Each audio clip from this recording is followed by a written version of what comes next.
Okay, we are starting week 11, and the topic is large language models. We only have left 2 weeks. There are 2 weeks left. Next week, we are going to look at multimodal models, where we combine these large language models and vision models. We also call them foundation models. So we will look at those. And then after that, there will be deep reinforcement learning on week 13, and that will be the last class because for week 14 is the New Year's Day, so we won't have a class for the last week. Okay, so let's again start with a brief recap of last week. We have looked at generative models, and we started with energy-based models.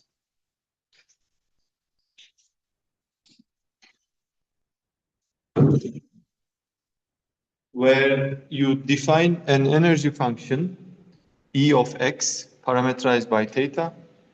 This is a function that you design. You are free to design it. And the thing is, it should give low energy values for natural, real data points, natural images, for example.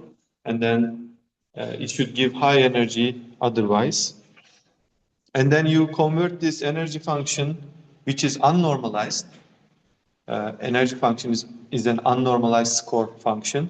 You convert this to a probability density using this exponential minus and divided by the partition function. The function of z is that to make the P model a proper distribution, when you sum it over all possible x, it should sum to 1. It's flexible, but learning it would require, if you remember, a technique called contrastive divergence. And then in the negative phase of contrastive divergence, you need to sample data. You need to generate lots of data point samples from your model you learned so far. And that sampling is costly. You need to do a Markov chain Monte Carlo sampling, in particular Gibbs sampling. And then we looked at autoregressive modeling, where the joint probability is exactly factorized using the chain rule of probability. And then for each conditional in the product, you can model it using a deep neural network. It could be an RNN, it could be a transformer. If you are using a transformer, you should use a causal mask so that a token will not attend future tokens. Because if it does, it's not autoregressive modeling. Autoregressive models are very widely used. All state-of-the-art large language models are actually next token predictors, which is autoregressive modeling.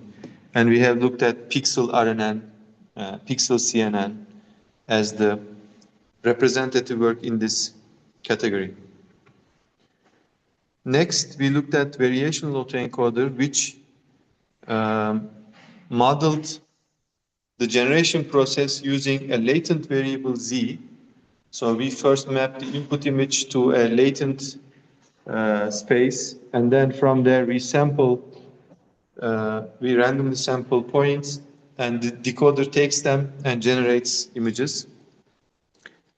In practice, learning a VAE amounts to minimizing this reconstruction error, and then a KL divergence error where the distribution of your latent is forced to become closer to a norm distribution, P of z, which we typically use as a Gaussian distribution. Generative adversarial networks model the generation process as a two-player game. The generator is trying to confuse the discriminator. The generator takes a noise sample and then generates an image. And this image is fed to the discriminator, and the task of the discriminator is to decide if the input is coming from the data set, I mean, whether it's real, or it's coming from the generator, or it's fake. So the generator is trying to confuse the discriminator by generating more and more realistic images. And the discriminator is trying to do a better job by discriminating between images in the training set and those generated by the generator network. And finally, we looked at the diffusion, which is the core technology behind state-of-the-art web-based image generation tools. You are generating images on the using web-based tools, right? Are you using any tools? Stable Diffusion, Midjourney, Gemini. Gemini is using Nano Banana Pro or something like that, and it is using diffusion. So diffusion is behind every major state-of-the-art diffusion models out there on the web. And because it's currently the best algorithm we have in data generation, I'd like to go over it again to briefly recap diffusion. Okay. And we looked at a particular formulation called DDPM, denoising diffusion probabilistic models, because there are lots of diffusion formulations out there, and DDPM is one of the most popular ones. So let's try to remember the training. How do we train the DDPM model?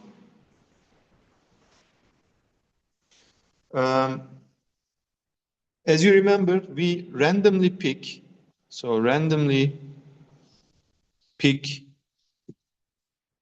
X0 from our data set. That's the first thing we do. Randomly pick T, a time step, this is an integer, from 1 to capital T, and capital T is typically 1000 in DDPM. And then randomly sample or pick noise, epsilon, which is distributed, coming from the multivariate normal with zero mean and unit variance. Okay, this is what we do at the beginning of a training iteration. And then we form the noisy version of X0. So we apply this noise to the clean image X0 and we obtain X sub T. So form the noisy image XT, and XT is some scaling factor times X0 plus some scaling times the noise. Remember, there were some alpha beta terms here. They are very important because if you don't scale them properly, it won't work. But I'm just trying to give the intuition here, high-level intuition. You just add noise to the original X0. But there is also, because of the scaling factor, the X0 is also shrunk. It shrinks based on the scaling factor. So we formed a noisy image, and the main task of training is to predict the noise within XT. So we deliberately added noise to XT, and now we want our network to predict the noise in XT. So this is kind of a self-supervised formulation. So predict the noise in XT.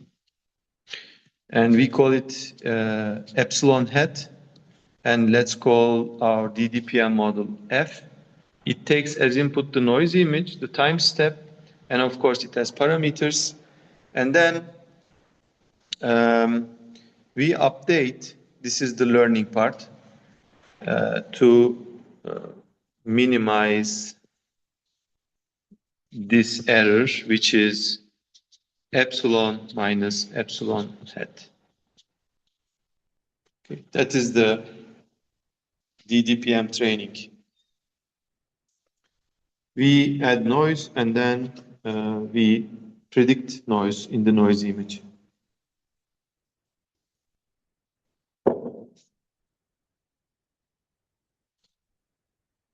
Sampling or generation. So obviously for training, you need to do this many number of times. Right? You have to do this for lots of images, lots of different noise samples, lots of different T's. And then once the error is minimized to a certain satisfactory level, you can stop training, and then now you can sample new images using the sampling algorithm that I will show on the right. We start with a complete noise. We call this X capital T. It's like the last step in the forward diffusion process. Now we are trying to start with that last step and reverse the diffusion and find a clean image. So this is sampled again from multivariate normal, zero mean, unit variance. And then for T is equal to capital T backwards down to 1, do the following. Epsilon hat is the predicted noise. So predict noise in XT. How do we do this? By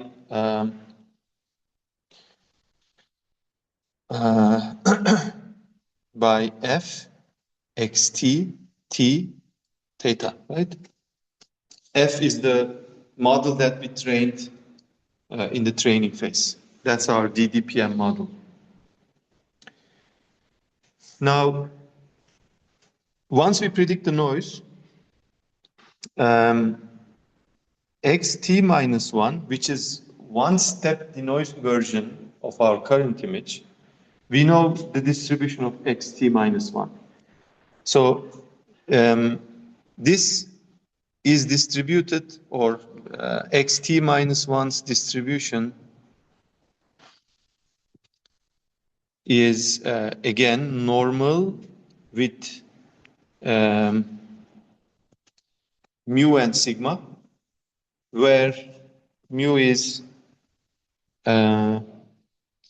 some scaling factor xt minus another scaling factor. I don't memorize these things. I don't need to, you don't need to, but know that these are very important. But the idea here is that the one-step denoised version of our current image is xt, and the one-step denoised image is xt minus 1. It is distributed with mean this and that. What is this? It's the xt minus noise. So we are denoising, we are subtracting noise from xt. Sigma is, again, a scheduled noise variance, or standard deviation. Now, once we have mu and sigma, we sampled another noise from the same distribution, 0 unit variance, and xt minus 1 is now mu plus sigma times z. So this is like we sample from this mu and sigma. This is called the reparameterization trick. I don't know why they are calling it trick, but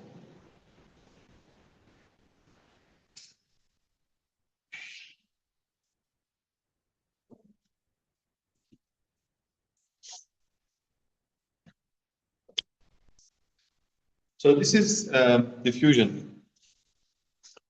And last time we stopped at where, so some of you have asked how does diffusion generate images given a text prompt? Right? That was the question.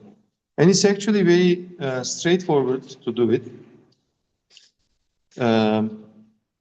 So let me do it on a new page. Okay. Potential fraud. Okay.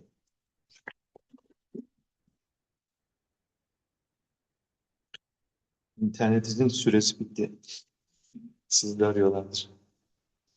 So how do we add text conditioning? How to add text conditioning to diffusion? Actually, let me show you a recent slide that I have.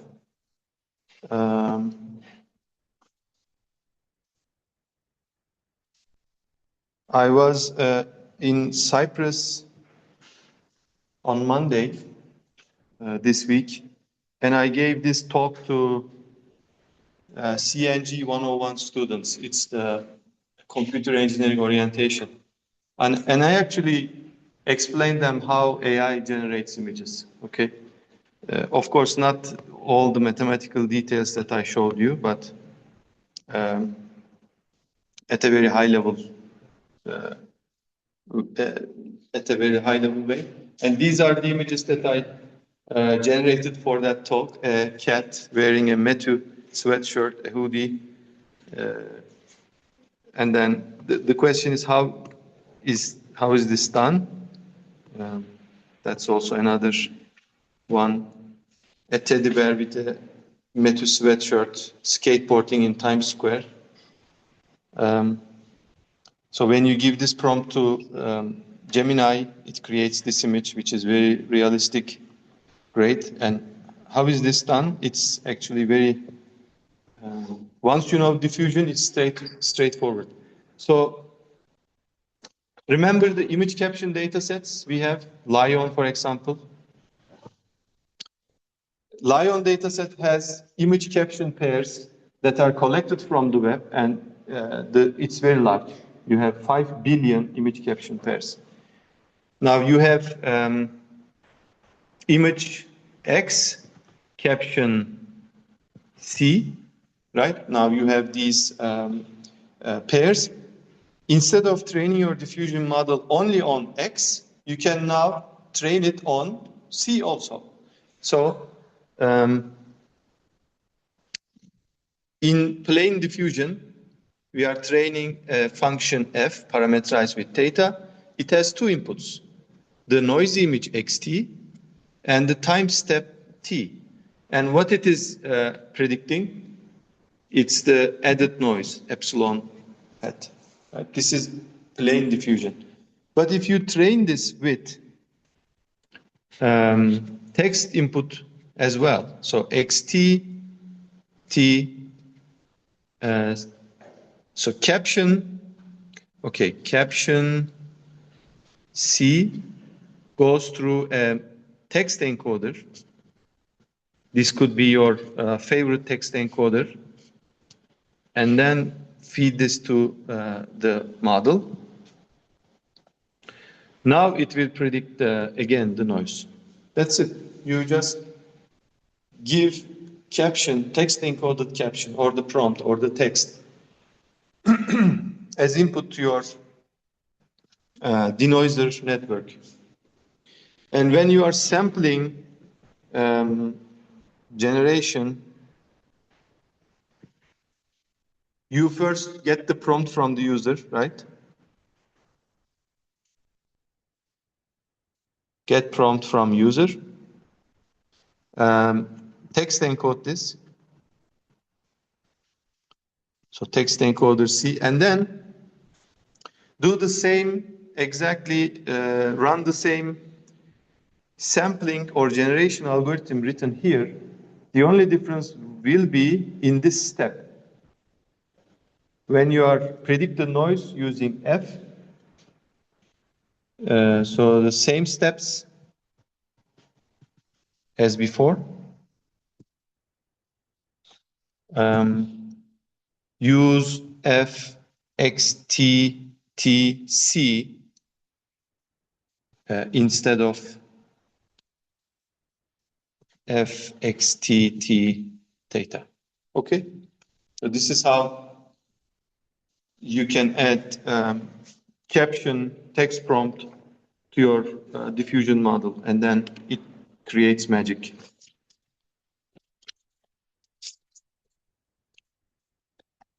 So this was a recap of last week and a little bit of addition about this text conditioning. Any questions so far?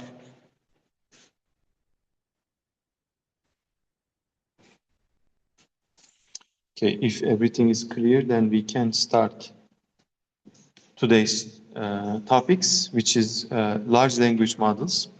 Of course, because they are based on autoregressive modeling, we will revisit autoregressive modeling. We have talked about it a few different times in this class, but we'll talk about it again. Most state-of-the-art LLMs use decoder-only transformer, and we will talk about what does it mean. We also have encoder-decoder models or encoder-only models. But the LLMs that we use today, ChatGPT, Gemini, and others, they are based on decoder-only transformer. And they also use causal self-attention with this causal mask, because the current token should not attend to future tokens. And then I will try to explain the evolution of GPT model family. What does GPT stand for? Generative pre-trained transformer, or generative pre-training. So we look at the evolution from GPT-1 to ChatGPT today. And in that evolution, there are some important concepts such as low-rank adaptation. When this is something you use when you want to specialize an LLM, or let's say you take GPT 1, 2, or 3.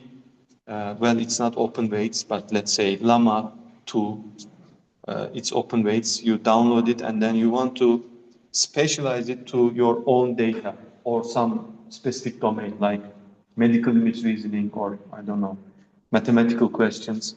Then you need to fine-tune that model on that task or domain, and low-rank adaptation is a technique you use to do that. We will talk about retrieval augmented generation.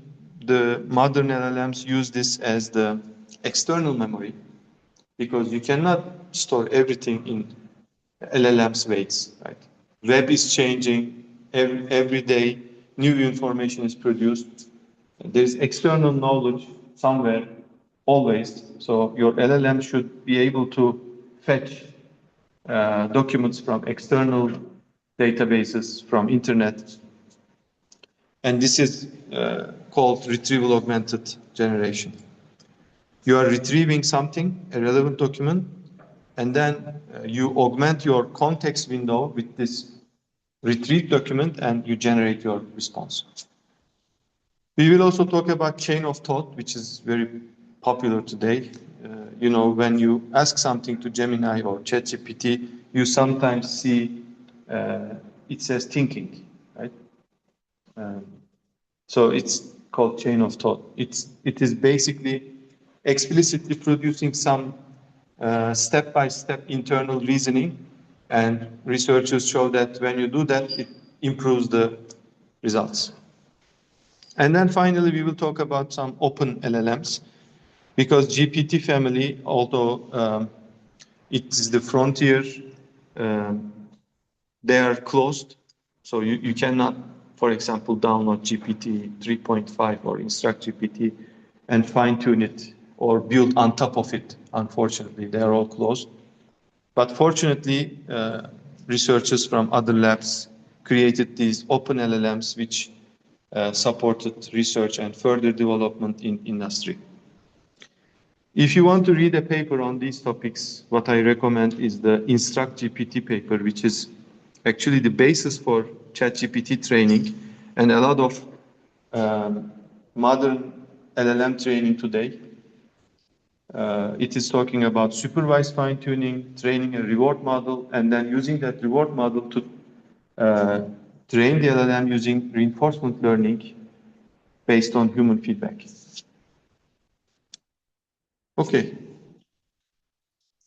So LLMs today use autoregressive modeling, as you know. In autoregressive modeling, what you do is you train your model to maximize the likelihood of training sequences. And suppose that X is such a sequence from your training set D. So we have a training sequence from our data set. And then autoregressive modeling, what it does is factorizes the joint probability of X. Remember, X is a sequence, so it's composed of elements, items, right, in a specific order. And what you do is, with this factorization, you write it through the product of conditionals, x1, x2, xi minus 1. So this is an exact expansion. There is no approximation here because we are using the chain rule of probability, which is coming from Bayes' theorem. Right? If you have 3 events, let's say, and you can, okay, B, C happened, and you can say B, C, right? And you can further apply the same thing to this part. It's P of B given C, P, C, right? So you see how the chain rule emerges from here. Now, this is exact, but now we model this exact probability by a parameterized model, which we call P theta X. When you see a theta, it's almost always model parameters, and it's a parametric model, a neural network to be exact. And this is now, we are again using the factorization, but again, we have a model to do that, x1, x2, and xi minus 1. We implement this part using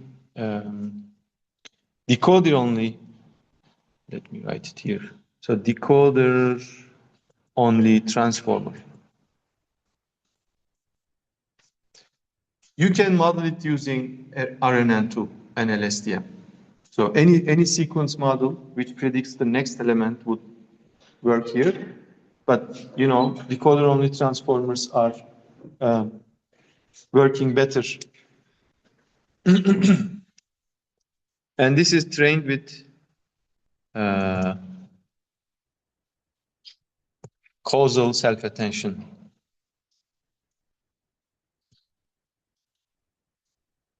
Okay, so there are 2 important things that we are going to look at in the upcoming slides. So what is a decoder-only transformer and what is a causal self-attention? But so far, we only have written a probability of a single sequence, X. What do you do with the whole data set? It's maximum likelihood estimation, right? You already know this. So ML estimation, you can, instead of the px, you can work with log px and convert the product over different examples into a sum. So now x is coming from a data set D, log p theta x. D is data set, okay, it's written. One confusion typically from students here is that xi, the sub in this I here denotes the item in a sequence, not a data point index in a data set. It's clear, right? Because the example from the data set, it's called X. X1 is the first element in that sequence X. Okay?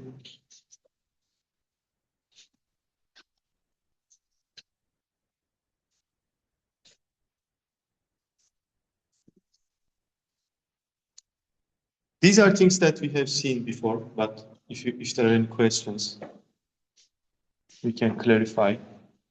Okay, it's, I think, straightforward. As I said, most current elements are implemented as decoder-only transformers trained with causal self-attention, and we will look into these things in the upcoming slides. But before that, let's talk about this important fact.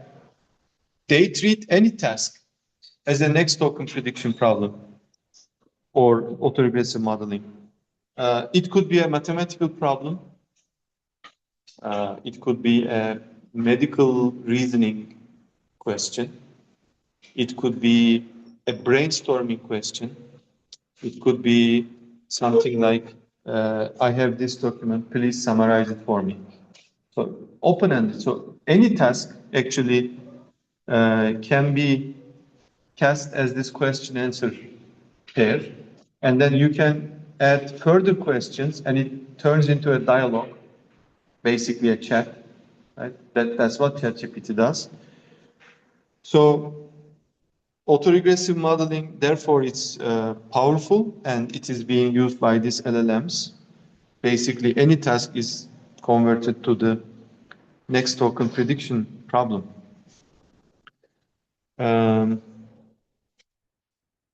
Okay. So I have an example in my notes here for the maximum likelihood estimation in the previous slide. Suppose my data set consists of a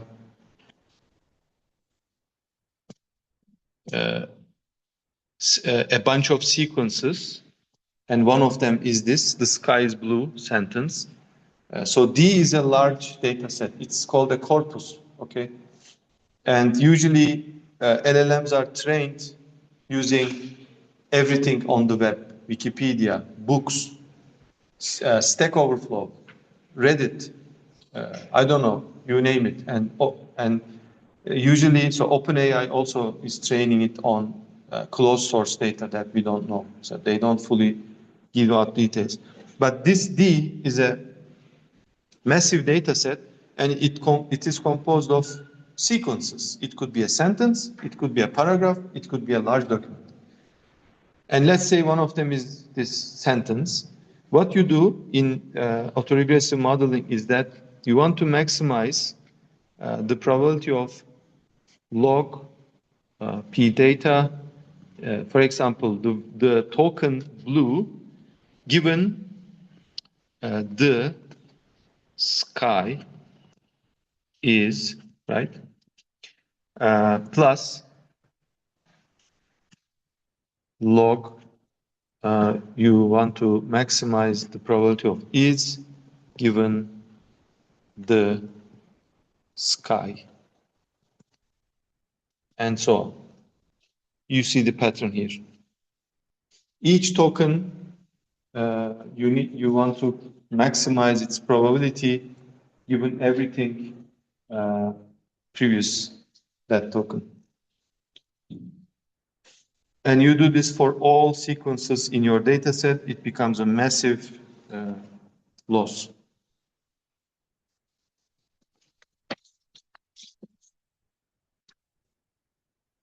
Okay. Now let's talk about what this decoder-only transformer means. Because in the original transformer paper, Attention is All You Need, 2017, we know that the architecture has two components, the encoder component on the left and the decoder component on the right. And this encoder-decoder is a common thing we encounter also in RNNs, in autoencoders, right? So it's a common thing, not just in transformers. And usually, encoder is what processes the input and then computes some kind of representation of the input, some embedding, some summary of the input. And then decoder takes that summary or representation or embedding of the input and generates some desired output. That's the general encoder-decoder logic.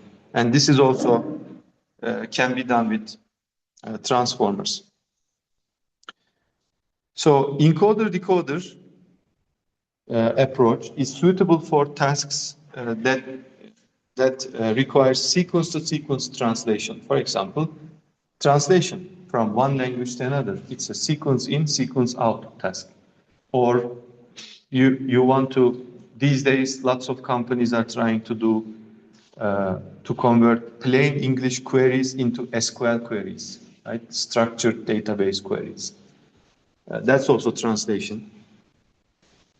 And the representative model for sequence-to-sequence task is this T5 model, which stands for text-to-text transformer. It's truly the encoder-decoder model, which takes one sequence and generates another sequence. And there are lots of variants of T5. There is even a variant which takes this English, plain English question or query and outputs SQL queries. Of course, for that to work in the query, in the input, you also give the database structure, right? The tables, the schema, the create table commands, because it needs to know which tables are there and the fields of those tables. And then using that, it can generate SQL queries. We also have encoder-only models, and these are used for representation learning. And the representative here is BERT models. There are lots of BERT models. So, yeah, representation learning. You train this on encoder-only model on masked language modeling, for example. You mask some words, and the model tries to predict those words. And then once this is trained, you take the encoder and use it for some other task. For example, document retrieval. So representation learning, encoder-only models are ideal for document retrieval. You have lots of, let's say, thousands of documents in your repository. You run each of them through BERT, and it gives you an embedding. You can get an embedding. What it does is, of course, this transformer. It gives embeddings from each token, but you can get a whole document embedding as well, like in classification. You add a special token CLS, and classification becomes possible. So you can embed documents using an encoder-only model, and then later you can retrieve using similarity search in that embedding space. So retrieval. And then we also have decoder-only models, which these modern LLMs use. The key property of decoder-only is open-ended generation. When you ask something to ChatGPT, it's really open-ended. Sometimes it gives short answers, sometimes it gives very long answers. There is really no preset.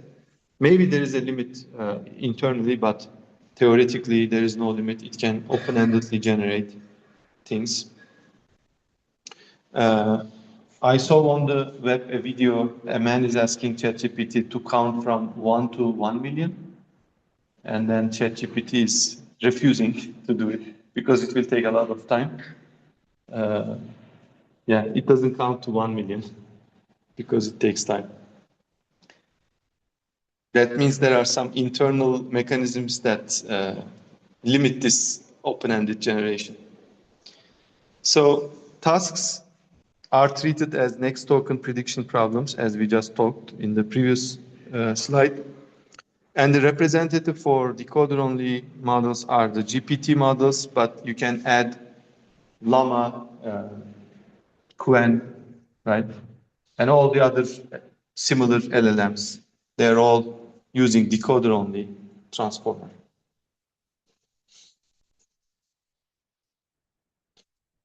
The next property that these modern LLMs have, the causal self-attention. And we, again, talked about this before, but it's very important. Let's say we have this sequence again. In the decoder-only transformers, you know, inside there are self-attention layers, there are normalization layers, addition layers, skip connections. You remember the architecture here, right? Addition, normalization. There's also feed-forward MLP layers. But the important part is the attention part. And you see this masked keyword here. That's the masked causal self-attention part. And now I will talk about it. So this is self-attention block. And as you know, we feed tokens to this. So let's say we are using a word tokenizer. So each word is a token by itself. So we have these 4 words as input to the self-attention. The words will be embedded to token embeddings first. These are vectors that represent each word, and then these are fed to before we do something else. You know what it is. What do we add to the embedding? Positional embedding, yes. So we add P1 here, P2, P3, P4. And then at the end, we get the updated embeddings. Let's call them E1 head, E2 head, E3 head, and E4 head. This is the self-attention. You know, there are, you extract keys, queries, and value from this E1 through E4. They interact with each other pairwise in a pairwise way, and then they update each other. But in causal self-attention, we need to be careful. Let's say a token interaction matrix here, because we have four tokens in this sequence.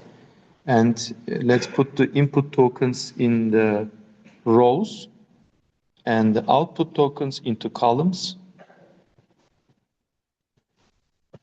So this is input. This is output. The last token in the output, which is E4 head, can see or can interact with, can attend all of the tokens in the input. The previous word, which is E3 head in the output, can only interact with E1, E2, and itself, E3. It cannot, it should not attend E4. And similarly, we have this pattern here. And this is called a causal mask. If you use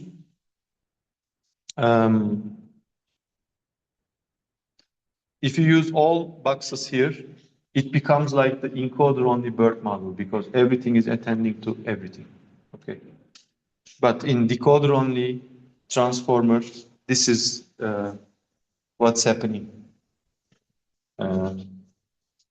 During training, of course. This is during training, right?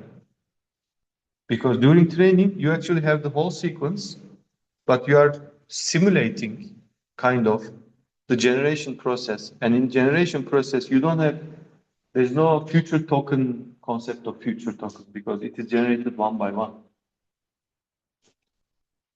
So this is in training.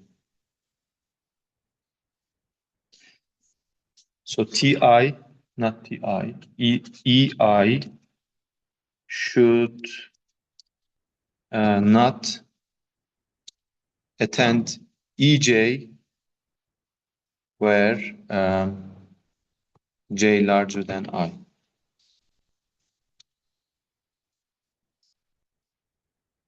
Okay, any questions?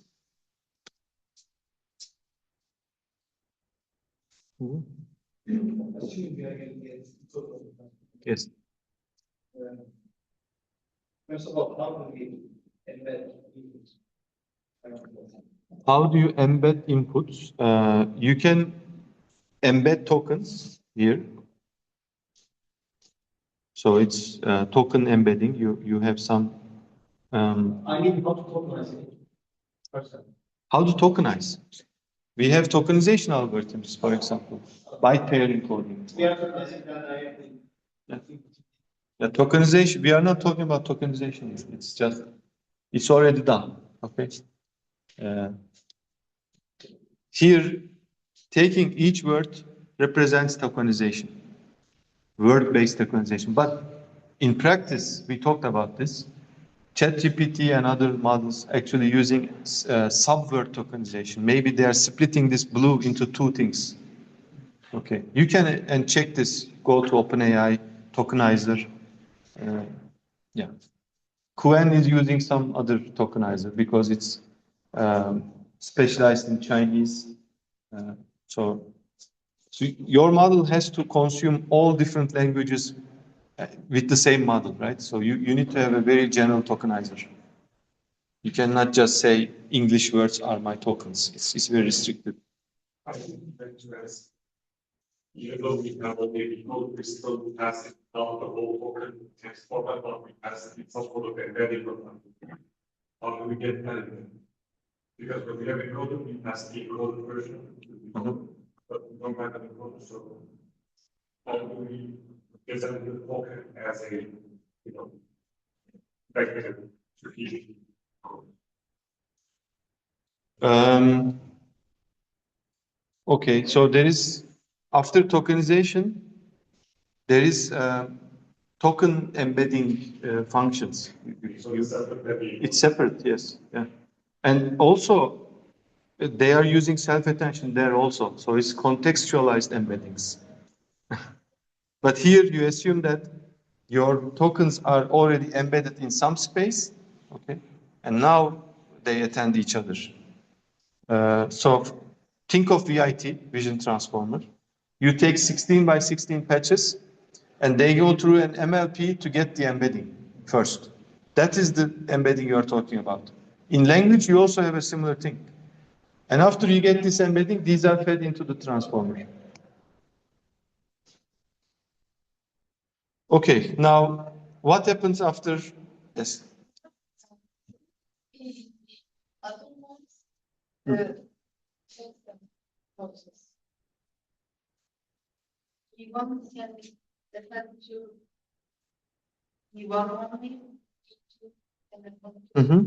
So, yeah. So we represent output here. It's the columns are the output. So E1 can only attend E1. So E1 head cannot attend E2.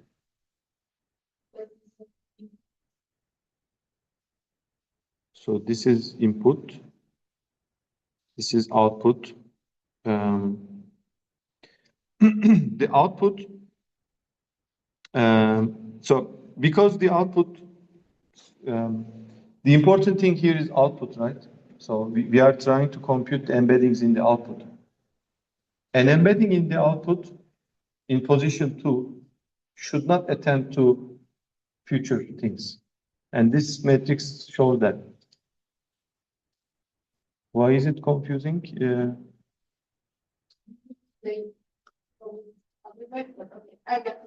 Okay, yes. On the web, I saw lower triangular things, but then input and output order are different. You put the if you put the input into columns and output in the rows, yes, you will get a different triangle.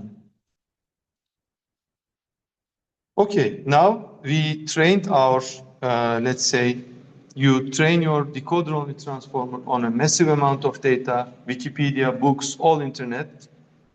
And this model can generate seemingly coherent text, but will not answer your questions accurately and what?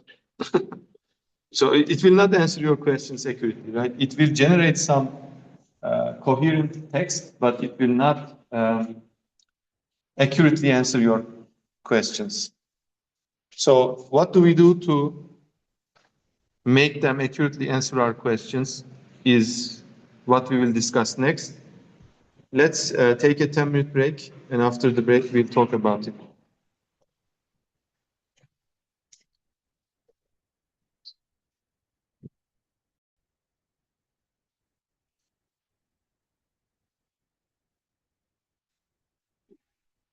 Okay, the question is, what comes after unsupervised pre-training? And the answer that GPT-1 in 2018 gave to this answer was pre-train and then fine-tune paradigm, which is a very dominant paradigm today in computer vision as well. You take a pre-trained model and fine-tune it for some specific task. In GPT-1 2018, the model had, of course, this model is decoder-only transformers. It has about 100 million parameters. And they introduced the pre-train and then fine-tune paradigm for NLP tasks using decoder-only transformer. They show that this unsupervised pre-training using autoregressive modeling plus supervised fine-tuning on top of that outperforms task-specific training on many benchmarks. And they demonstrated that language modeling objectives transfer broadly among different tasks. Here is a figure from that paper.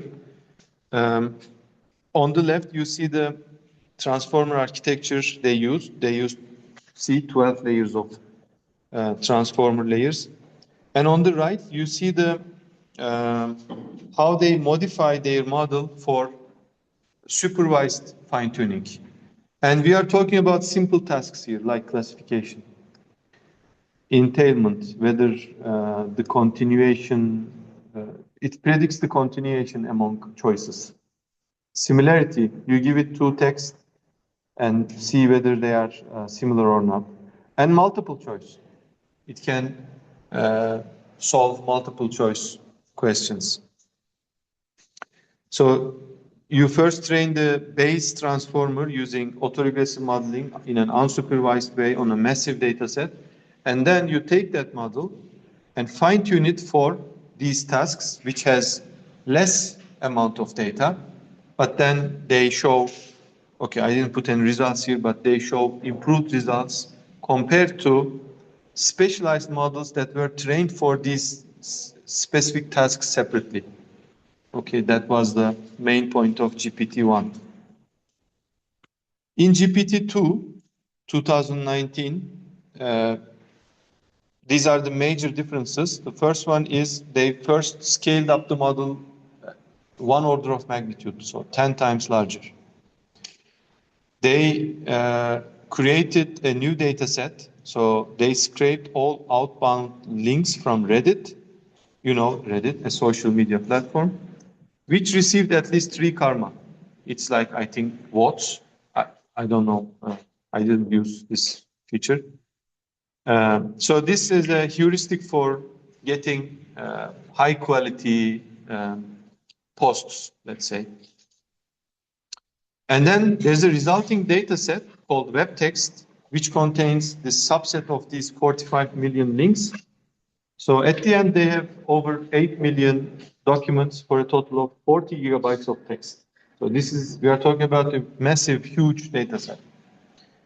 And what was interesting in GPT-2 was they show zero-shot behavior. So previously in GPT-1, there were some NLP tasks like classification, and they fine-tuned the model to solve that task. But here, there is no fine-tuning for the task. It emerged zero-shot manner. So zero-shot means you are trying to solve a task, but you are not specifically training for that task. That's called zero-shot. And I will give you some examples. These are the tasks that they target in GPT-2. I don't know, children's book test. So lots of different tasks, but for example, reading comprehension. What they did was greedy decoding from GPT-2 when conditioned on a document, the history of the associated conversation, and the final token A, which indicates the answer starts here, right? So some document from the data set, some history of conversation like question and answer about this document, and then finally the string A semicolon or colon. So, and without training for this reading comprehension task specifically, GPT-2, because of its massive curated training set, was able to solve this task better than the previous models. Another task was summarization. To induce summarization behavior, they take a document and they added TLDR at the end of it and gave it to GPT-2 for generative completion, autoregressive manner. And they created 100 tokens after TLDR, so it's a 100-word summary. And again, it outperformed previous summarization models. So GPT-2 really showed the importance of prompting the model. Right? You give the instruction in plain text, and it solves the task. So we start to see seeds of ChatGPT here, so it's interesting. And they also showed some scaling behavior, where in the x-axis shows the number of parameters in the GPT-2 language model. They had several different versions.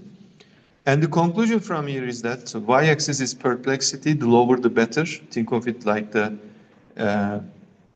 inverse accuracy, so 1 minus accuracy. So the lower the better. They say that the capacity of the language model, which is shown on the x-axis, is essential to the success of zero-shot task transfer, and increasing it improves the performance in a log linear fashion because the x-axis is in the log scale. So also we start to see this scaling trends. And then we have GPT-3 in 2020. Again, it's a massive scale up to 175 billion parameters. It was, what was the GPT-2? Do you remember? 1.5 billion. Now GPT-3 is 175 billion parameters, trained on a much larger, cleaner, deduplicated data set, common crawl, and web text, which was the created data set for GPT-2. That's also included in the, of course, they keep building up, these data sets. This also shows strong in-context learning. So we see a new concept here, in-context learning. GPT-2 introduced this zero-shot capability, Now they introduce in-context learning for few-shot capability. Models can perform tasks from a few examples without gradient updates. So in your text prompt to the model, you provide examples, a few examples. So, for example, I want you to translate from French to English, and here are some examples. French sentence, English sentence. French sentence, English sentence. So a few examples. And then you give the French sentence, and the rest is completed by GPT-3. And that's and basically it does translation.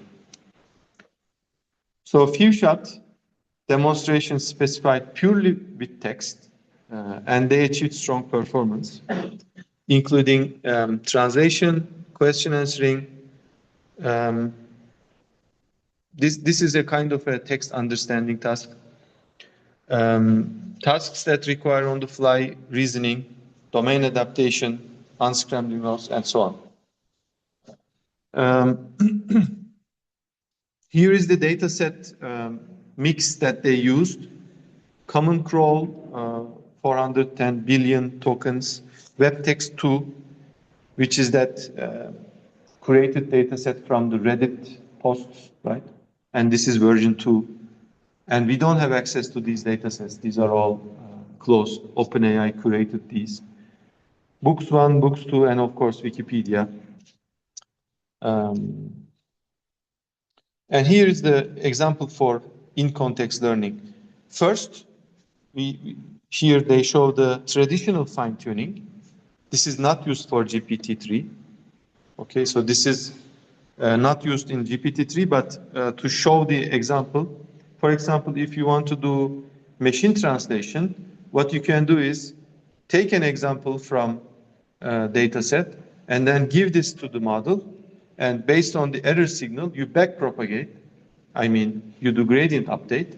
And this is the traditional fine-tuning paradigm. But in GPT-3, they do first the zero-shot version, which is basically describing the task in plain text. The task is translate English to French, and they give an English word, and they just let GPT-3 complete the rest. This is called zero-shot task solving, because in the training set, they didn't specifically give English-French translation data sets. Okay? Remember, their data sets are like this. So there's no really explicit translation. Of course, in Wikipedia articles, for example, you would find examples of translation examples among languages. But there's no explicit translation data set in the training. So this is zero shot. Let's look at the one shot.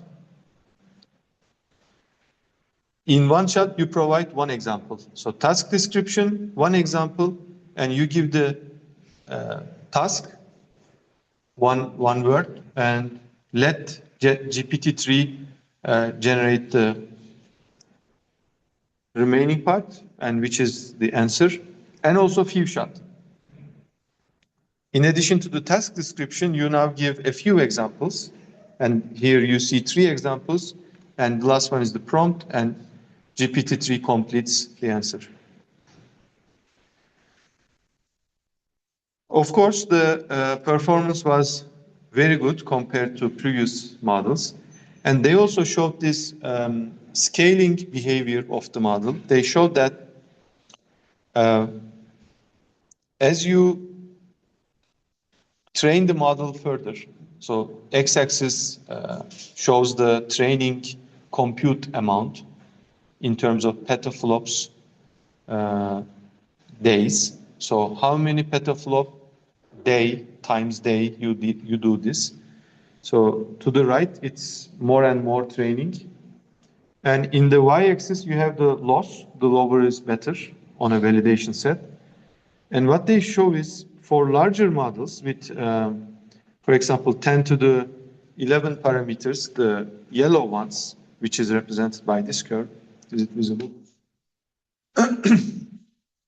It's this curve. So the larger models and more training leads to lower losses. That's what they found out. But the smaller models, for example, these blue curves correspond to 10 to the power 5 parameter models. Even if you train them longer, they hit a capacity, and then after that it's just or either stays flat or goes down slightly.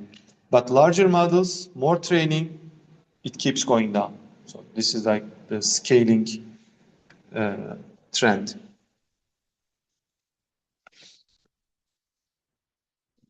Mm-hmm. Why can't we test them? Why is that? I think so. The question is, what is this dashed line, and why nobody is past that? I think this is an empirical line that they draw here to summarize the trend out of these empirical curves. So it's nothing theoretical. But I believe this. There might be, yes. So I don't. So I don't remember, but it's probably a boundary. I don't know. It's a boundary, maybe, yeah, but.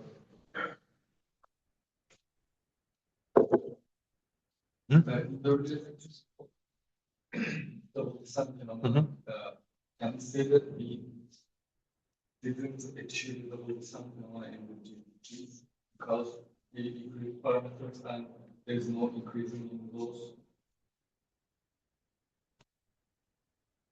That's a good question. Do we observe double descent phenomena here?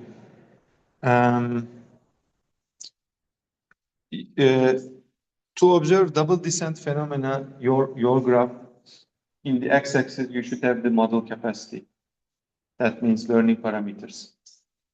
Y-axis is test error or validation loss. And then you had this double descent there. But here, x-axis is the amount of training, not the number of parameters. So the number of parameters are in the colors. And can we observe it from this plot? I don't know. I have to think.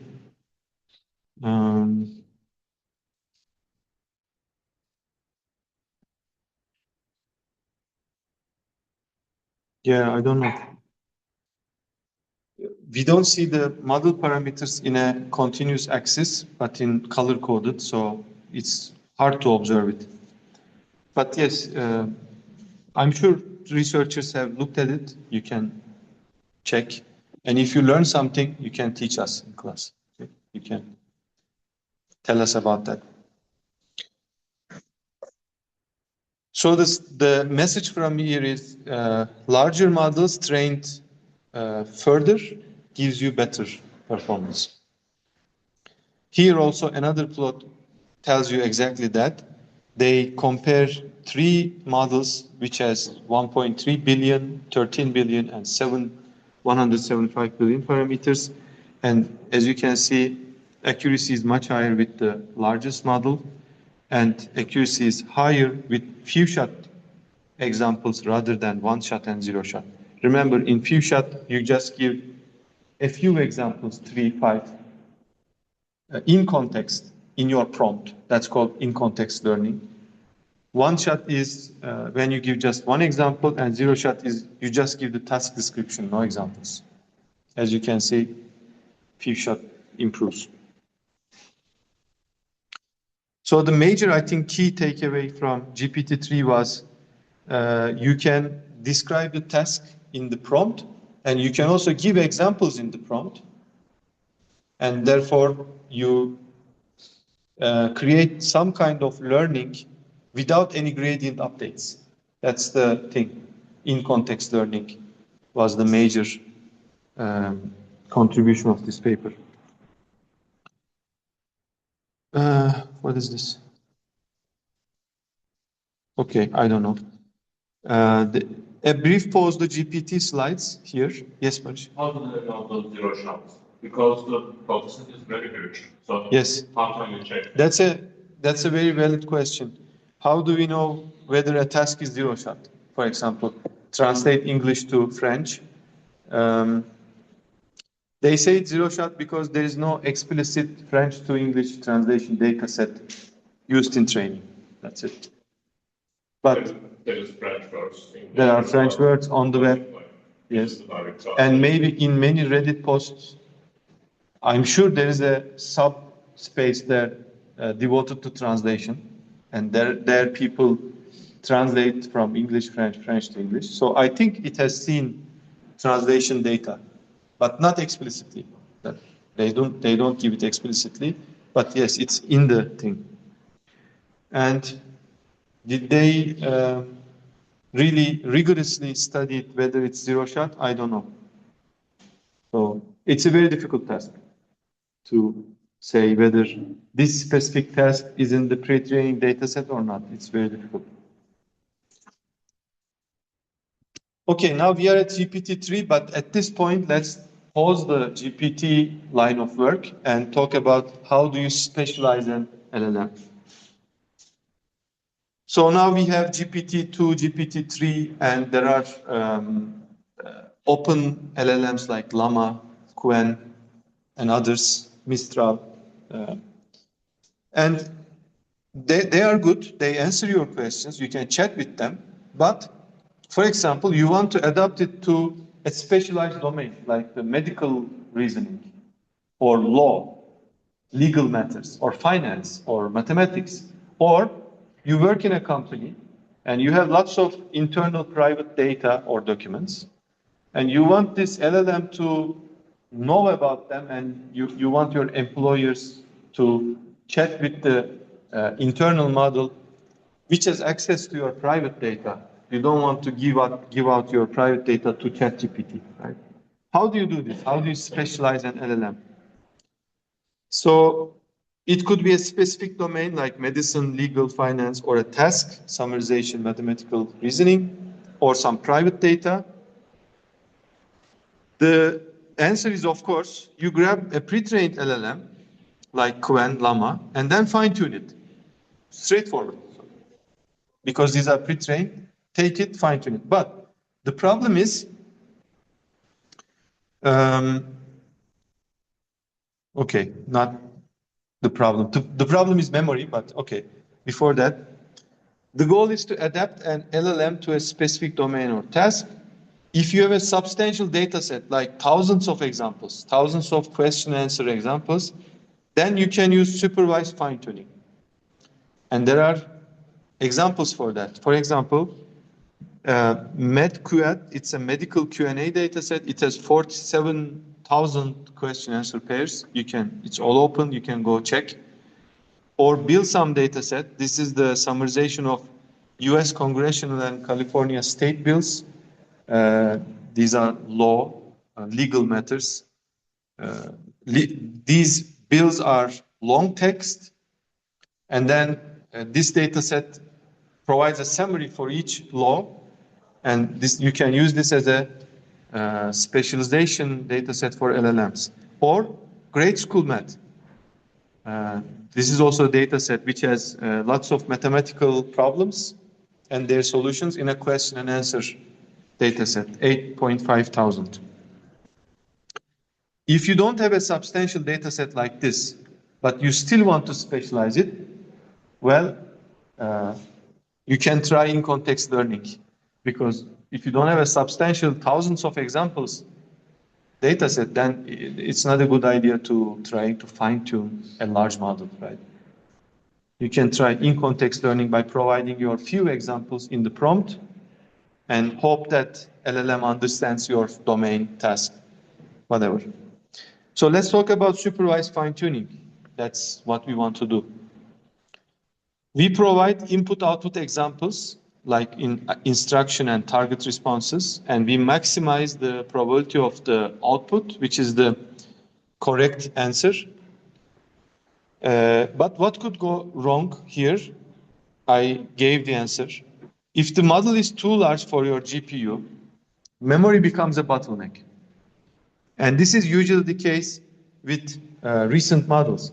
You want the best model, Llama 3, for example, but it's its largest version, because its performance is best, but it has, I don't know, hundreds of billions of parameters, and your GPU is not enough for that. And the solution is parameter efficient fine-tuning, PEFT.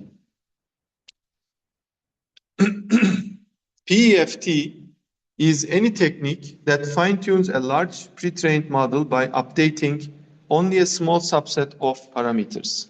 So updating only a small subset of parameters instead of all weights, because updating all weights means you want to update 100 billion parameters. That means you need to keep a gradient vector of 100 billion parameters. And if you use something like Adam, it keeps a momentum vector, it keeps a momentum, and then the gradient vector itself, and then maybe a squared copy.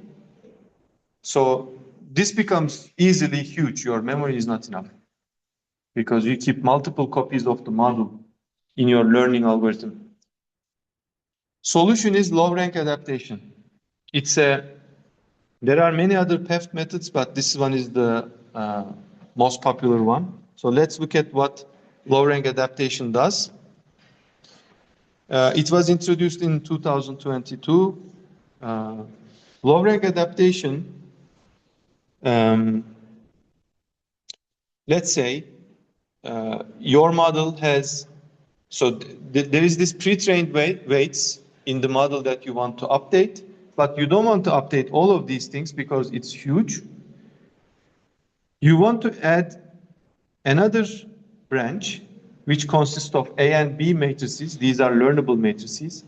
And the number of parameters here is small, very small. Now you can afford to update these with your limited memory. And so you have this pre-trained weight matrix.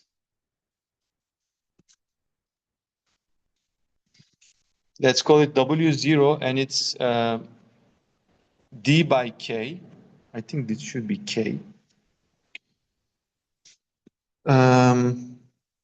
So instead of updating the whole thing, D by K matrix, we constrain its update to a low rank matrix. That's the key, low rank matrix.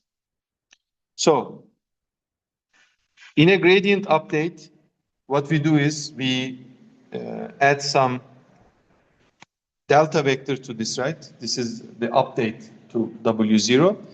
What we do is we take this one and approximate it with a matrix multiplication of two matrices, B times A, where B is, so what would be the dimension of B? Tell me.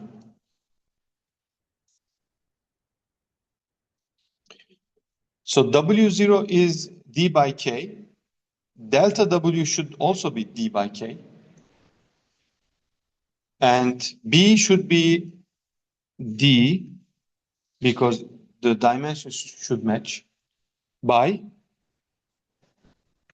and A should be K. You see the dimensions?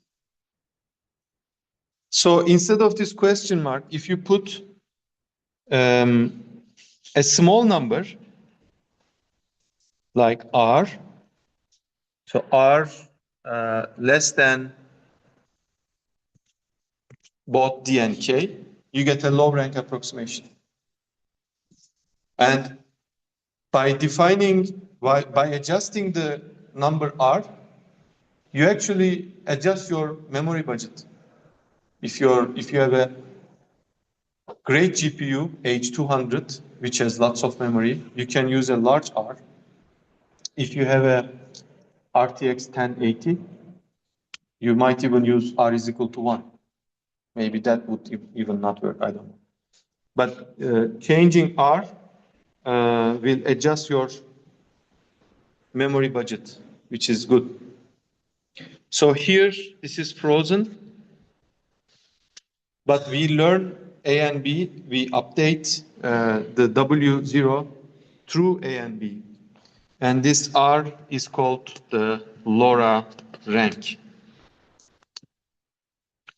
Simple linear algebra. Instead of, you want to get a D by K matrix, but if the multiplication dimension inside is less than D and K, you will get a low rank matrix.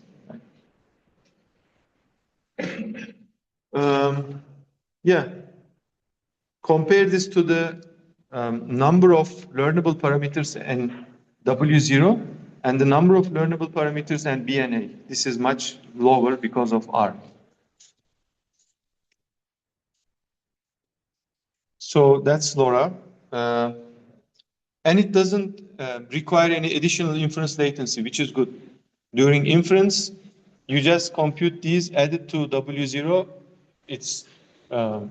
There's no additional latency. You can control how many parameters are updated through R, which is good, adjustable. And for fine-tuning large language models, LoRA enables you update only 0.1 to 1% of parameters. So this is a huge savings, and it's a great method to use. It enables affordable tuning of very large billions of parameters on modest hardware. So it's a very nice technique to adapt large models to your hardware. Okay, now, if there are no questions, yes? It is related, yes. Yeah. Okay, now we are going back to the GPT evolution. Yes.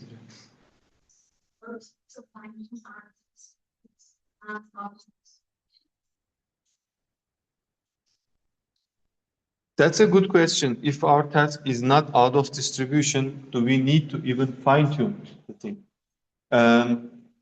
So, yes, you want to fine-tune because the goal is to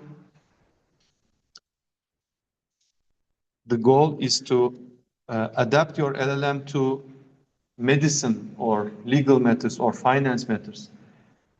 You want to do this because you test the LLM, base LLM, and its performance is not great. That's why you want to do it. If it's great, then of course, you don't do it.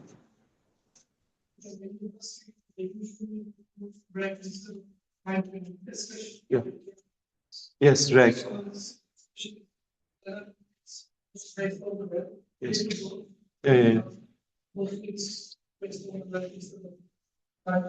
Yes. Yes. That's a very good point. Thank you. Your friend is saying that in industry, today they are not fine-tuning it, but using RAG, retrieval augmented generation. But I'm talking about the GPT-3 times. In 2020, this was being done. But today, the base models are so powerful, they are trained on massive data. Yes, RAG would probably solve the issue without any fine-tuning. And we will talk about RAG. Small language models are not using RAG for specialized methods. They are more effective than the usual models. But do you think that would be an small language models for specialized? Yeah, of course. Yes, small language models will, especially if you want to run them at the edge, they will be. I think they are becoming more popular. They are specialized and they need less hardware. I think companies are adapting those at the edge computation devices. So, okay, that was LoRA. Now go back to GPT evolution. So we were at GPT-3, and then after GPT-3, we have InstructGPT, which is a very important paper. Actually, this is the recommended reading for this week. And this is from the abstract of that paper. They are saying that, let's read it together. Making language models bigger does not inherently make them better at following a user's intent. For example, large language models can generate outputs that are untruthful, they hallucinate, toxic, or simply not helpful to the user. In other words, these models are not aligned with their users. In this paper, we show an avenue for aligning language models with user intent on a wide range of tasks by fine-tuning with human feedback. And in this paper, they introduce a stage-wise training methodology, which will be later used by GPT 3.5 and ChatGPT. And today, still, modern LLM training is based on this paper's training stages. And the crucial part here is the reinforcement learning from human feedback. It was introduced in previous papers, but this paper made it prominent for LLM training. This is the pipeline that 3 stages of training that they propose. I will go over them one by one, but to give you an overview, there are 3 steps. First, they collect demonstration data and train a supervised policy or supervised manner. And then they collect comparison data, train a reward model. So we will talk about this in detail. Let's jump into the steps. So first step, we want our LLM answers to be aligned with the user's intent. And the best way of doing that is to provide supervised examples, like in the medical question answering, mathematical question answering data sets. And this can be open-ended too. For example, they create a data set of prompts and their human answers. Okay, so this is plain supervised learning, but the output part is not just a label, it's a whole text. It's paragraphs of text. For example, the prompt can be explain the moon landing to a 6-year-old. And then some human annotator sits down and answers this question as a human. So some people went to the moon, blah, blah, blah. It could be long. And OpenAI did this in 2021-22. So you create this large data set, and then you train your model based on this data set. And this is called the supervised fine-tuning stage. Next, I think this part is obvious, right? Autoregressive modeling. You train to predict the next token, but now the training examples are coming from high-quality, human-generated question-answer pairs. And these are open-ended questions like this. Step 2, they train a reward model here, and that reward model, we will now understand it. So a prompt and several model outputs are sampled. So in the first step, we trained the LLM, which was already pre-trained using unsupervised autoregressive modeling on the unsupervised dataset, that massive dataset, Common Crawl, WebText2, Wikipedia, everything. And then on top of that, there is supervised fine-tuning, which was this, step 1. Now, step 2. I sample a prompt. There are prompts in the dataset, and then I let the model to generate 4 responses. And because this is generative pre-training, and they use this temperature parameter, so if you make the temperature very hot, it generates, you control the randomness of the output. For the same prompt, it generates 4 different answers. Okay, so you give the prompt, it generates A, B, C, D output. Now, you ask a human to rank from best to worst these 4 answers. And then they use these human answers to train a reward model, which will give a high reward for human preferred answers and low reward for less preferred answers. Okay, so reward model. ChatGPT or InstructGPT generates multiple outputs. A human sits down, reads them, and ranks them according to his preference. And use this data to train a reward model. What does reward model do? It takes a prompt, and it takes a response, and it outputs the quality of that response. If it's high quality, high reward. If it's low quality, low reward. Do you see what they are doing? They are trying to generate a labeled data set automatically by using the model itself.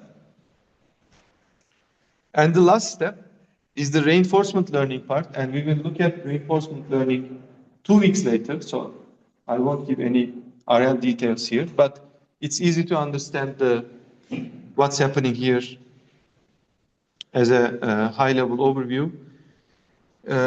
Again, they start with a new prompt. The policy generates output. By policy, they mean their current LLM, actually, the LLM. So write a story about frogs. It starts writing a story. And then this story goes through the reward model, and the reward model evaluates that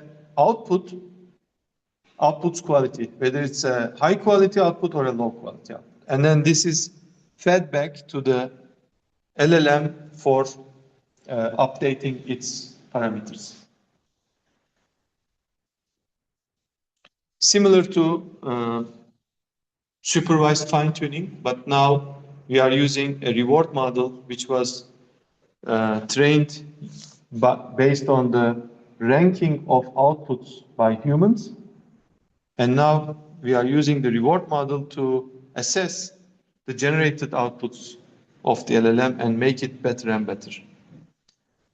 So this is how ChatGPT today, starting with InstructGPT, was trained, and they are still using this 3-stage paradigm.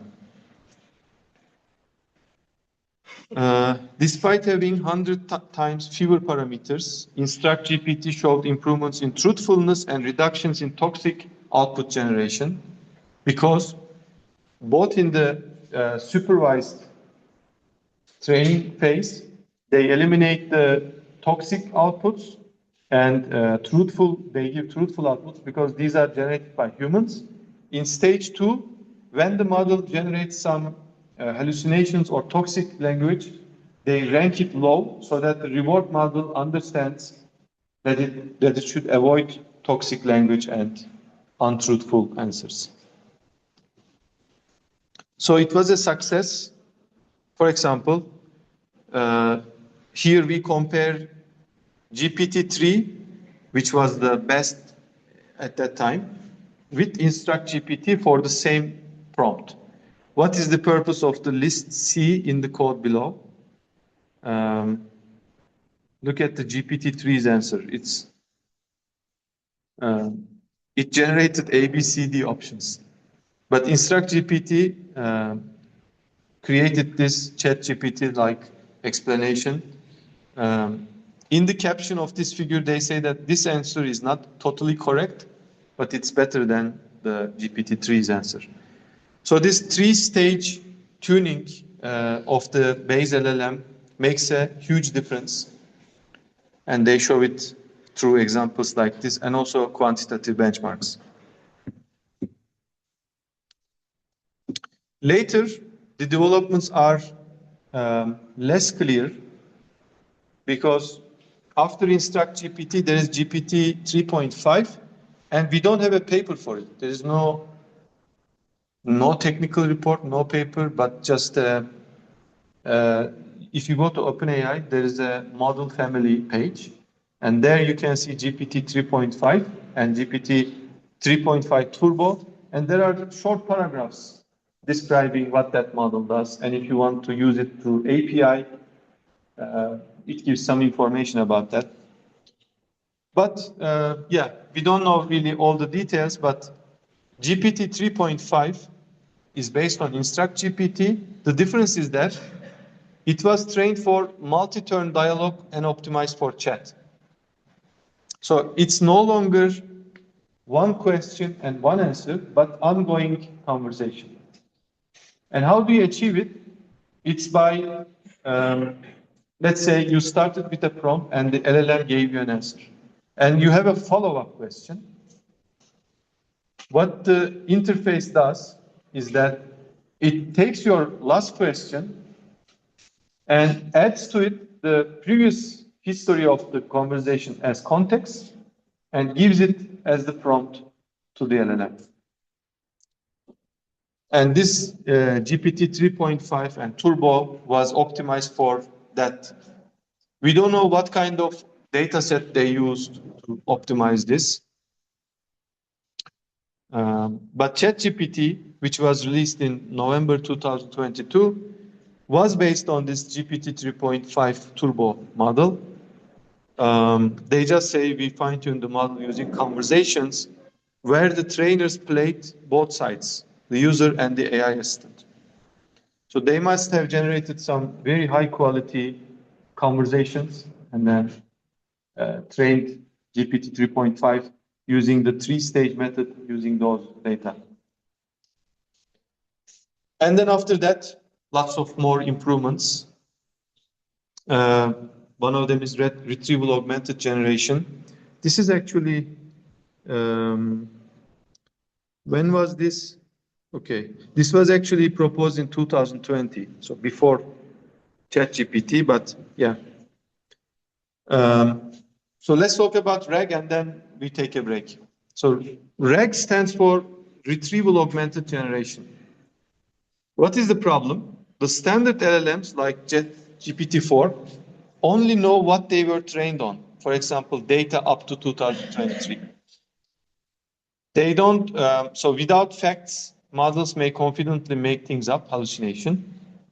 And public models cannot see your internal company emails, docs, or databases. And companies actually want to do this. They have private data. They want LLM to use this data, but they don't want to give this data to ChatGPT or Gemini. The solution is have a local closed LLM with RAG. So RAG is a framework that retrieves relevant facts from an external knowledge base and feeds them to the LLM, so external knowledge base, to generate an accurate answer. It's a core component today in state-of-the-art LLMs. Here is one possible approach to RAG. There are many possible approaches. And this was proposed in NeurIPS 2022. Basically, you start with a prompt to the model, right? And here you see three different prompts, but not important. What they do is there is a query encoder which takes this prompt and creates an embedding, QX. This embedding is used to search for the relevant document in the external database.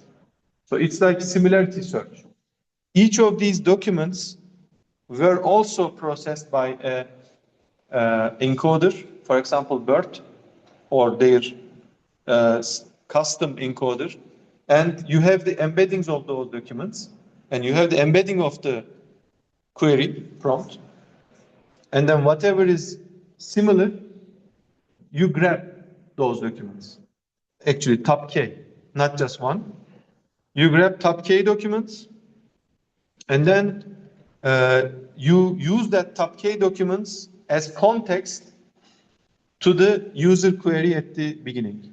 So you now enrich the context of your prompt to the LLM with some retrieved context from your external database. This is called RAG, and it improves results significantly because it uses factual knowledge retrieved from a document database. Any questions about RAG? I only touched upon it very superficially, but We don't want to overload you. And I think this is a deep learning class, not an LLM class. So you should only know conceptually these things. RAG exists, right? But of course, each of these topics have lots of details. Let's take a 10-minute break, and then we'll have our third hour.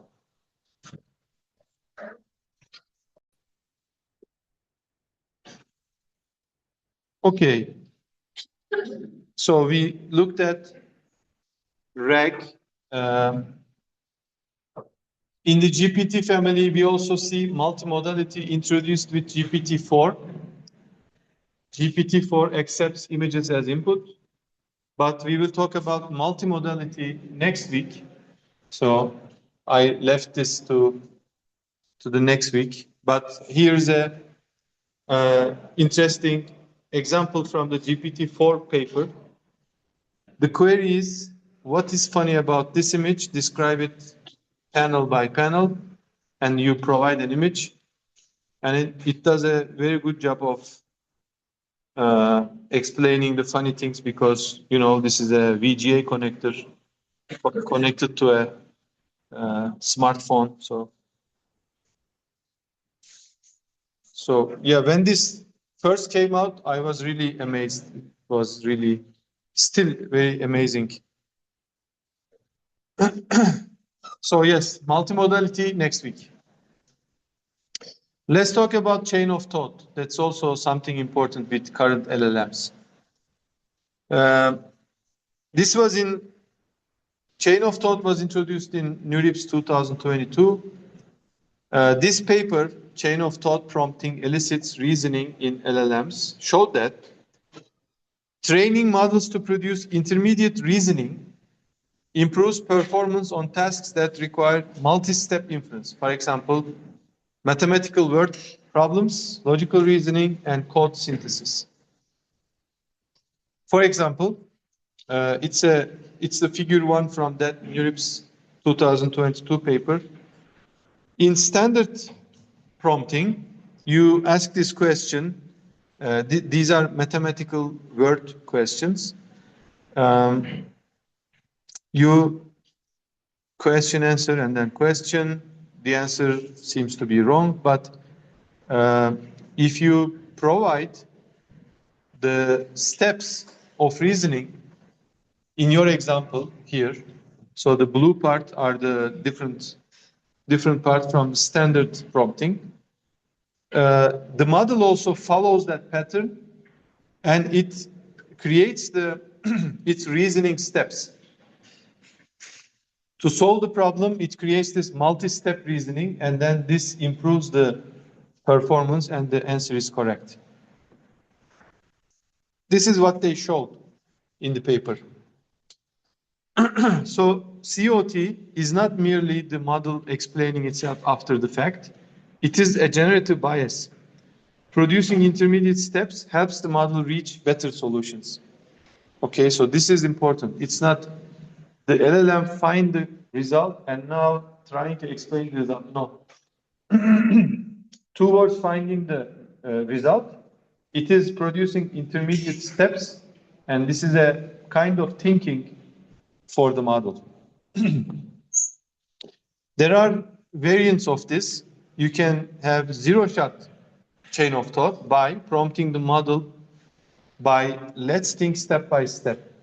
If you just give this prompt without any examples, it will try to create steps.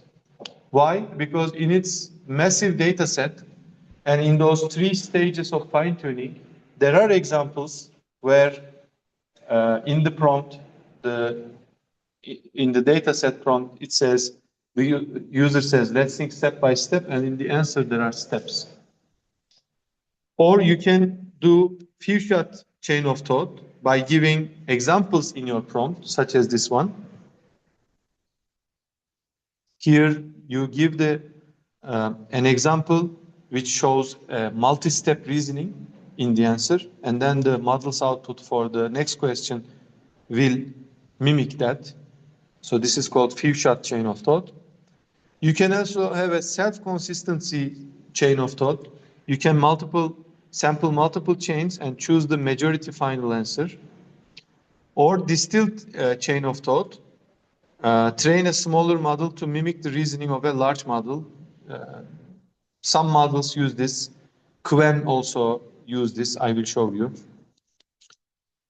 But there are some caveats you need to be careful about, some disadvantages. COT can still produce plausible but incorrect reasoning, right? Because it's generation, next token prediction. So you can see fabricated steps. Full chain of thought is not typically exposed by production models. They use internal reasoning but output concise answers. I observed this in Gemini 3 recently. It says thinking, doing something, but it doesn't output those thinking intermediate steps. But then after it generated the result, you can click a drop down and then it shows the chain of thought. And of course, chain of thought incurs additional cost, computational cost. But this is something that all major LLMs use today, chain of thought. Now let's talk about open LLMs. Because so far, GPT models, they are great. They did lots of things and they were the frontier in many things. For example, InstructGPT, GPT-3, they really had a huge impact to the world, but they are closed. We don't have model weights, we don't have source code, we don't have training data. They say that they used this training data set and that, but they also say that they use closed in-house curated data sets, which we don't know anything about. No source code and no model weights. You cannot download a GPT model and then use it locally. There's no such thing. They provide an API. Of course, it costs you, and then you can use it like that. So among these three things, source code is the least valued asset, right? Because source code for an autoregressive, source code for a decoder-only transformer, it's everywhere. You can write it after this class. So source code is not the biggest asset. Of course, there are many details in ChatGPT, but among these three things, the most valued asset is probably the training data.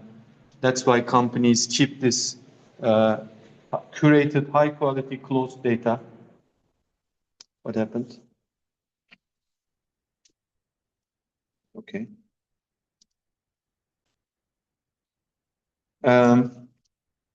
And model weights are also very valuable because if you train a model on this massive high-quality data set, then these model weights are very valuable.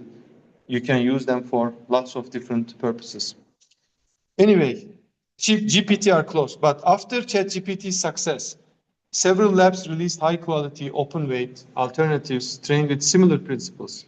For example, large-scale next token prediction, instruction tuning, and RLHF, reinforcement learning from human feedback. Notable ones are, of course, there are many. I cannot list them all. Sorry. But Llama was, I think, the first from Meta AI. And then Qwen from China, Alibaba. These are the most notable representative of open LLMs. Both are like ChatGPT decoder-only transformer models.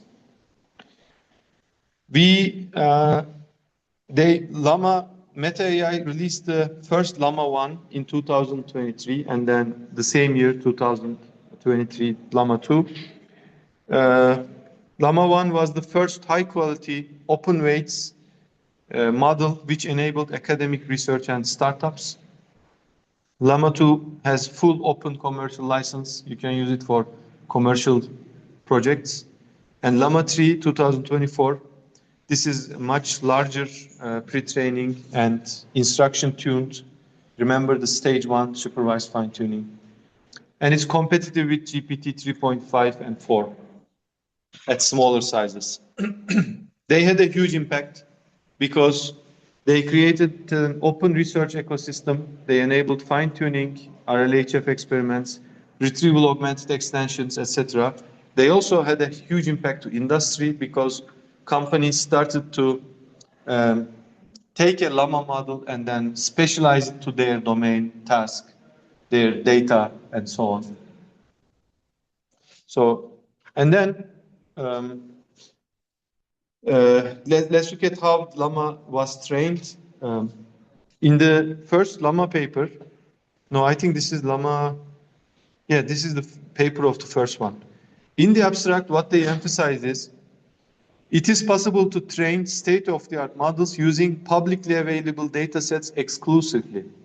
Nothing, not like any closed source data set, without resorting to proprietary and inaccessible data sets.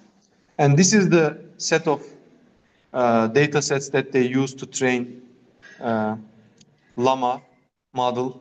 So again, common crawl, this is like the whole internet. C4, I don't know what C4 is. Anybody? C4?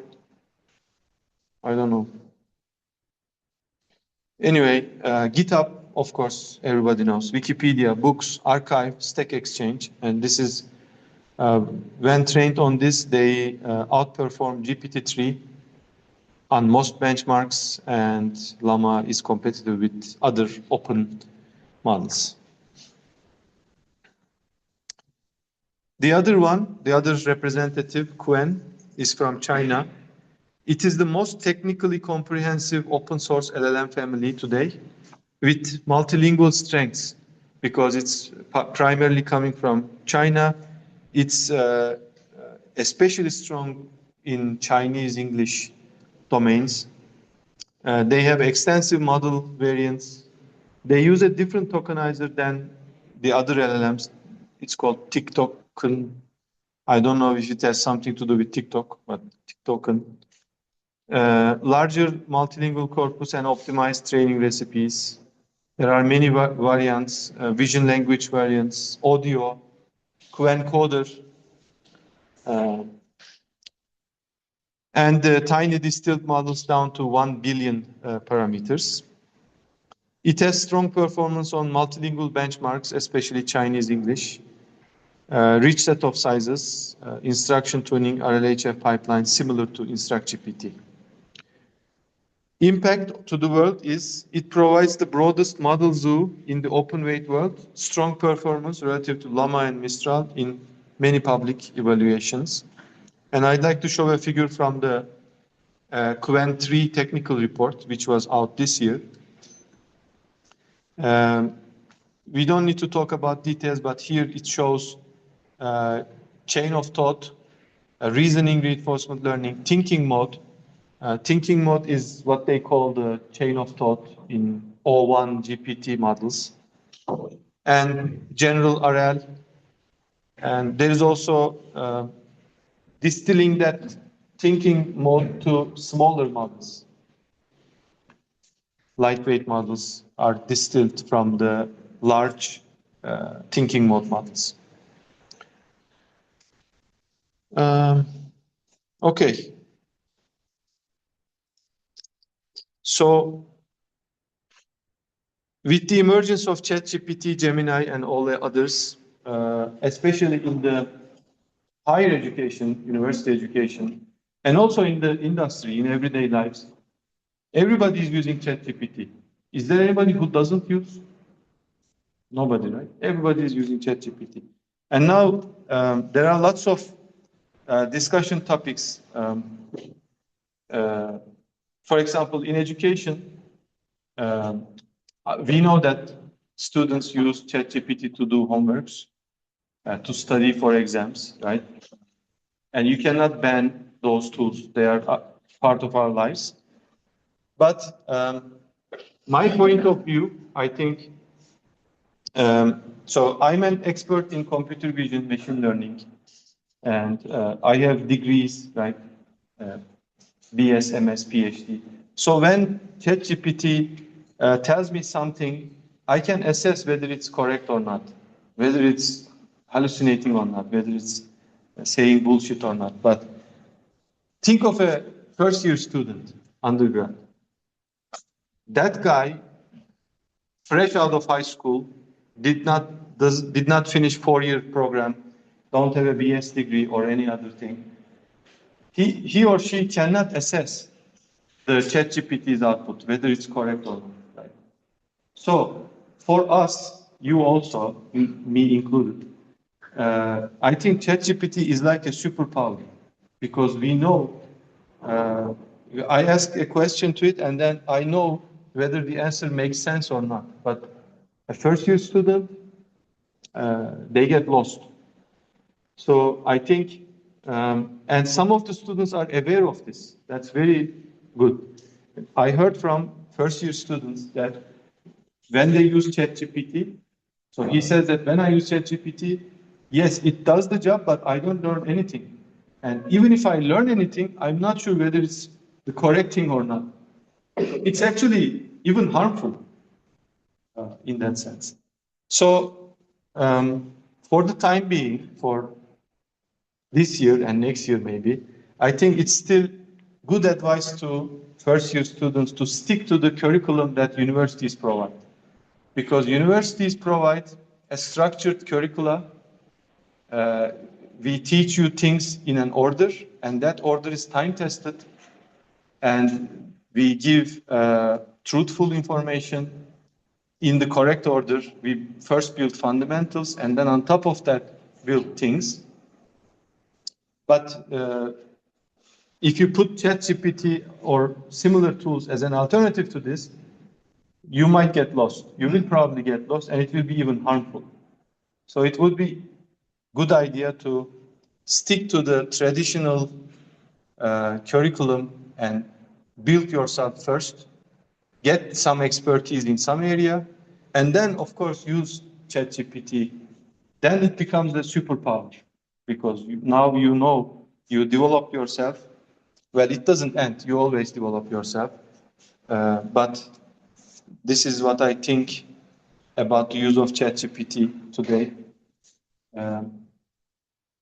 What do you think? Yes. You are very right about those. But there is something like that I think also for the education of this university.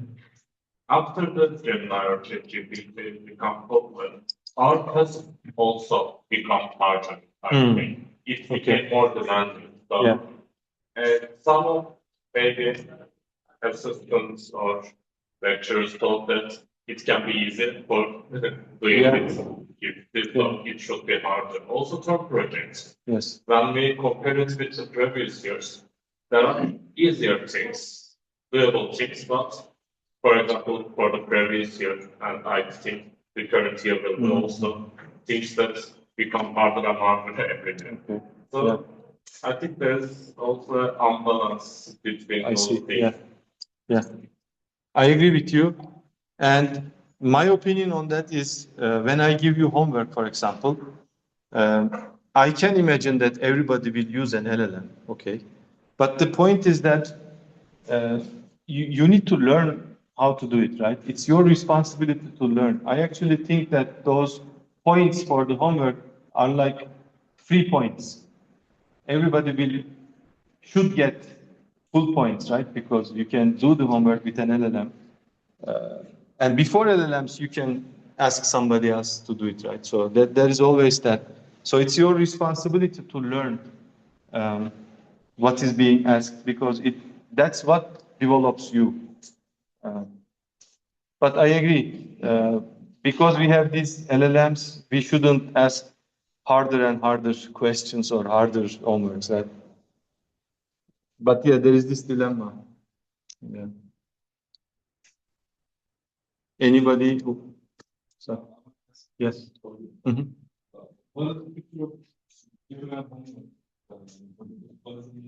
Yeah, homeworks are 3 points. I assume that everybody will get full points. But if you don't submit, you'll get 0. But if you submit something, probably you'll get 100.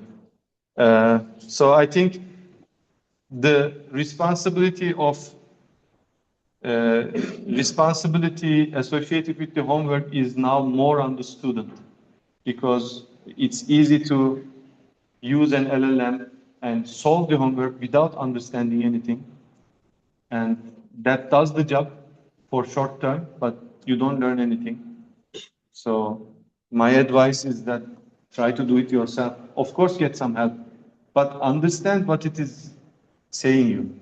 If you don't understand what ChatGPT does and you use it in your work, that's the most problematic level. If you use it by understanding what it is saying, I think it's okay.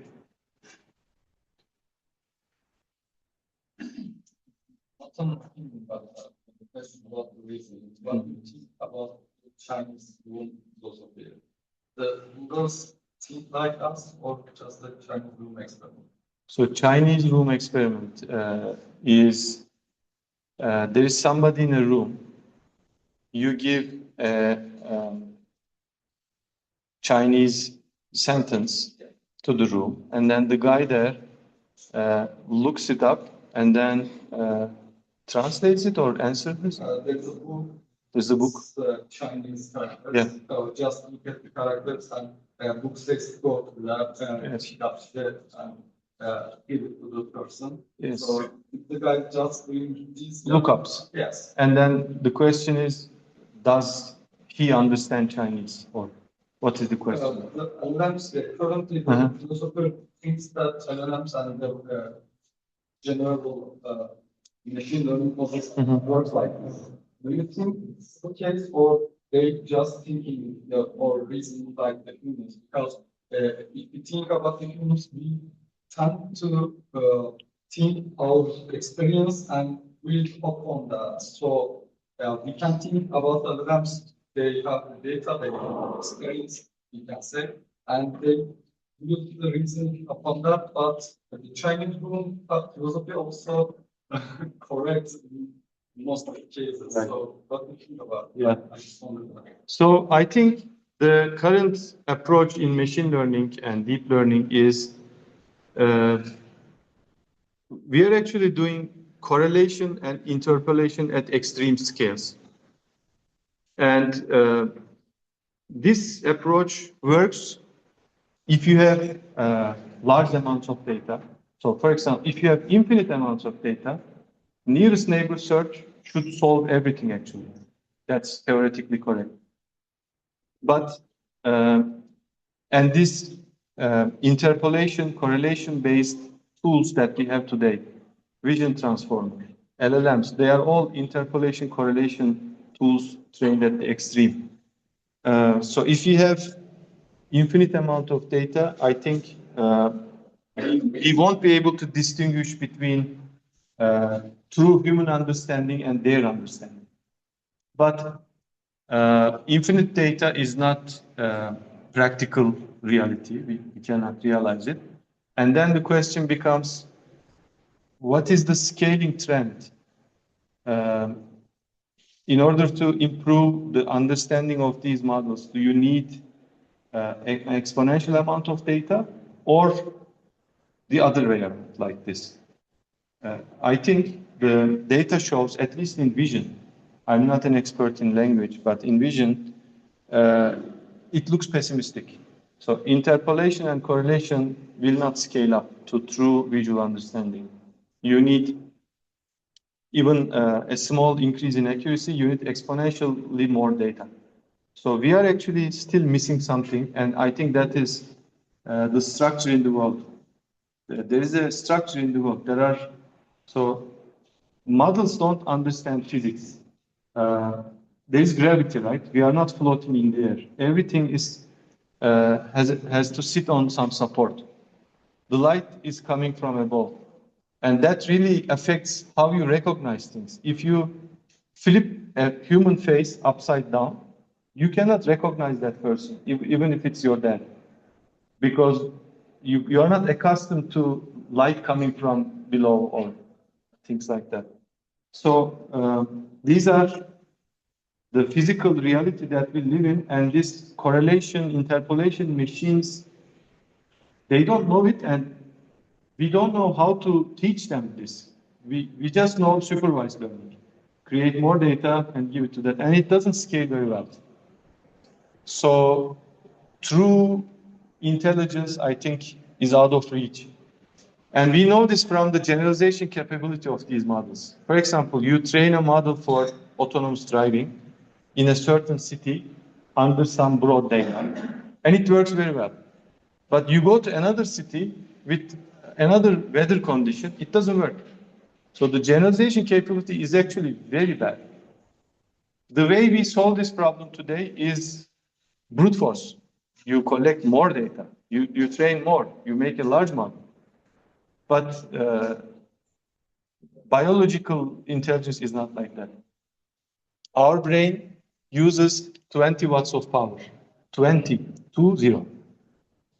800 GPU, 700 watts.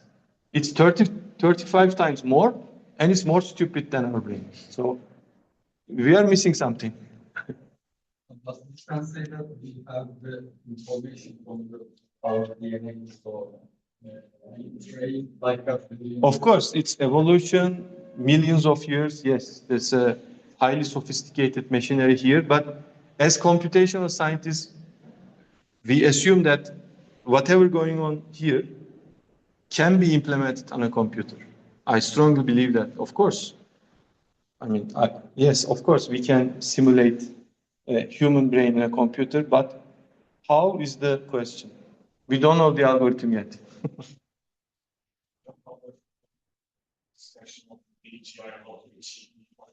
Yeah. People used to believe that LLMs are the key, but now people, especially government, he believes that the key thing is to treat the model as a baby and let it learn from the basics, so they can even I think world models, like they force the models to learn the physics of the world. Yes. I agree with him, yes. So LLMs are autoregressive models, next token prediction. And can you achieve artificial general intelligence with next token prediction? Probably not. And what is AGI, by the way? It's like a term that is used by everyone, but let's define it. Guys from OpenAI define it as follows. If there is an AI model that solves many tasks at the human level, then they say that, okay, we achieved artificial general intelligence. So we outperformed humans in chess. Chess is like a AI. You can, chess models are AI models, and you do better than humans. Go also, but those are very special individual tasks.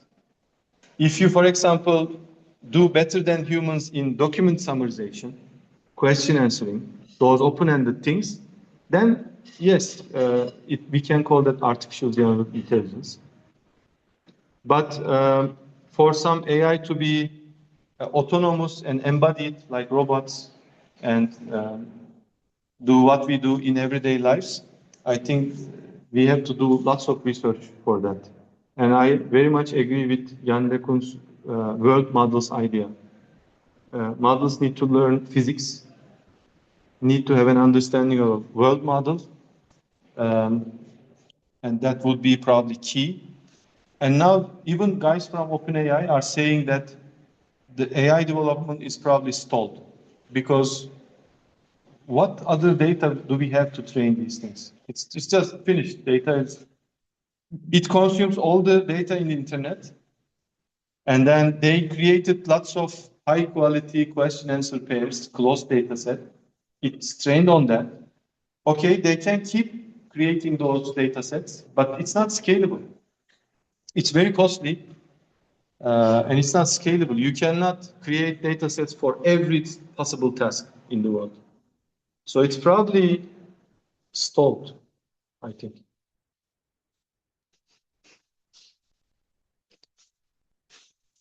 Okay, any other questions, comments?